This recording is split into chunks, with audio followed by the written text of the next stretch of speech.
आई भवानी सुखी ठेव ग लेकरांना. मुक्ते माझी बाय. आई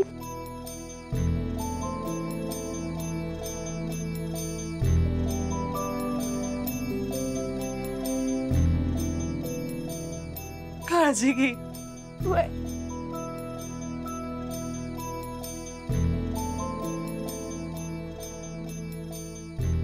आई अण्णा तुम्ही काळजी नका करू, सगळं नीट होईल. पोरी कशी काळजी करू नका म्हणते ग तू. पोरी काट्याच्या वाटेनं नांदायला चाललीस तू.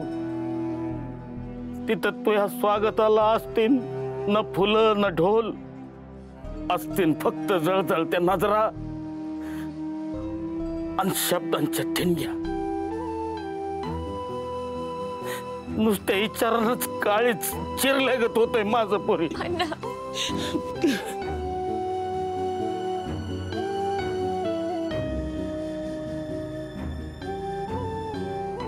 आई अण्णांची काळजी घ्या.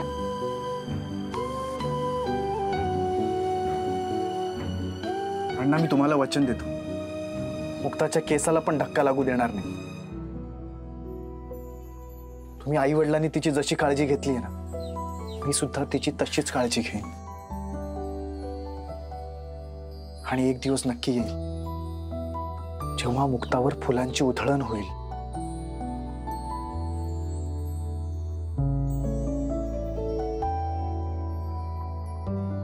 मुक्ता चल, जास्त उशीर करायला नको.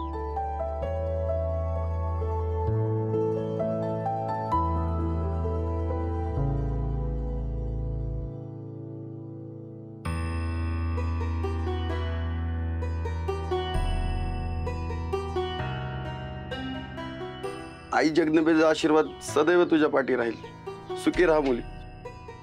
येतो आम्ही.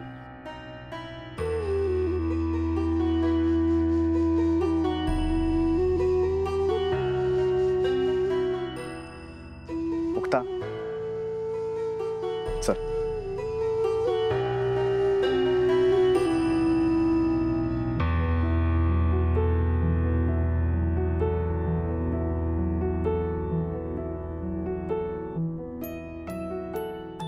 गजब.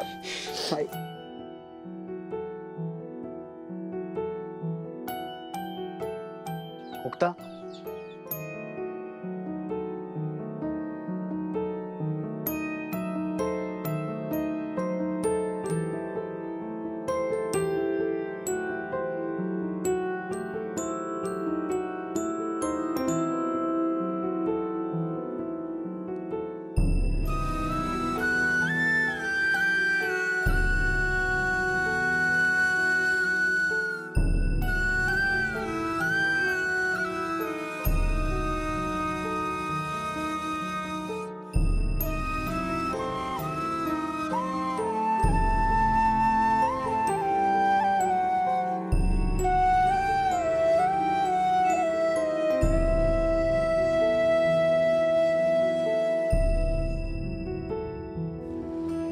आई आपण रडतोय का? मुक्ताताई संध्याकाळी परत येईलच ना.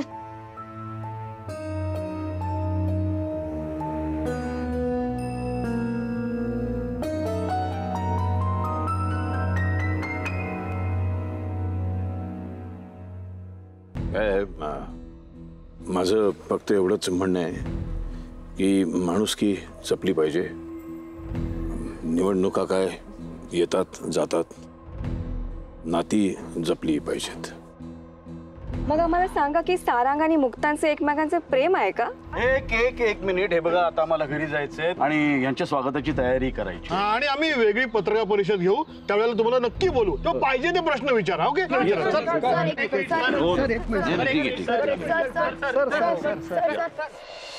राजी.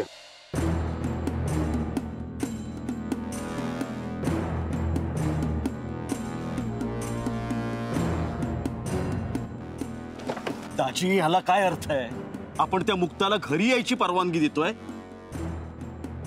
सध्या तरी दुसरा कुठला पर्याय दिसत नाही मला. बरोबर नको त्यावेळेला पत्रकारांना आणून त्यांनी आपली कोंडी करून टाकली. आता जर का एक चुकीचं पाऊल आपण उचललं ना तर अब्रूचे धिंडवडे निघतील.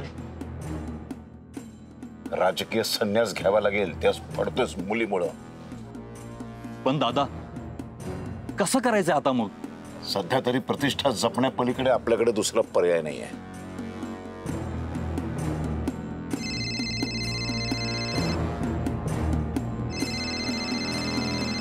रेणुका, हा बोल. काय झालं दादा? सारंगला घेऊन येत आहे ना? हो, पण त्याच्यासोबत तिला सुद्धा घेऊन यावं लागतंय. काय काय बोलताय तुम्ही? हे नाईलाज आहे माझा, म्हणजे परिस्थिती तशी निर्माण झाली. सगळं सांगतो तुला नंतर. मी फोन ठेवतो आता. हा, नाही नाही. मला आता काय करायचं? काय करायचं? त्यांना आधी भिजवायला सांगते. ए विचारायचं सगळं बाजाला. काय करायचं म्हणजे आता आपली संमती आहे असं त्यांना दाखवायचं, सोबत घेऊन जायचं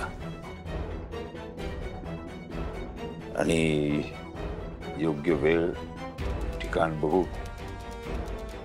पोरीला संपवून टाकू आणि मग सारंगला घेऊन घरी जाऊ.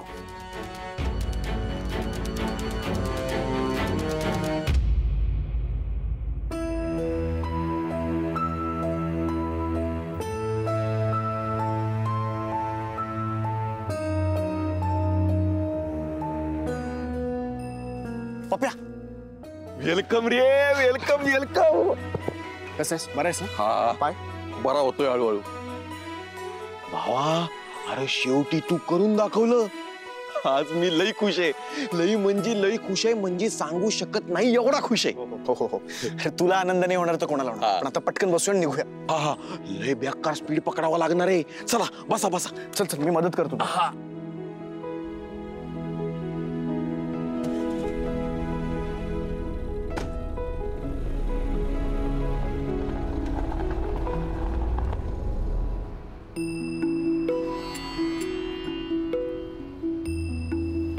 थँक्स यार पप्या, तू आलास. बस का बाई. अरे तू तुझ्या प्रेमासाठी एवढी रिस्क घेतली आणि मी तुमच्या दोघांसाठी एवढीशी रिस्क जर घेऊ शकलो नसतो तर तू होतं माझ्या जिंदगीवर.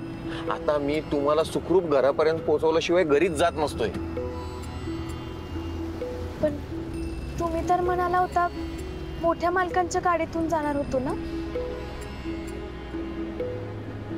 पप्या भाऊ, मी गाडी.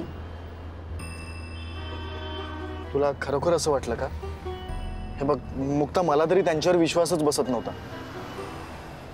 रस्त्यात नक्कीच काहीतरी घातपात केला असता त्यांनी, आणि म्हणून मी सकाळी प्लॅन बदलला, पप्याला फोन केला आणि बोलवून घेतलं.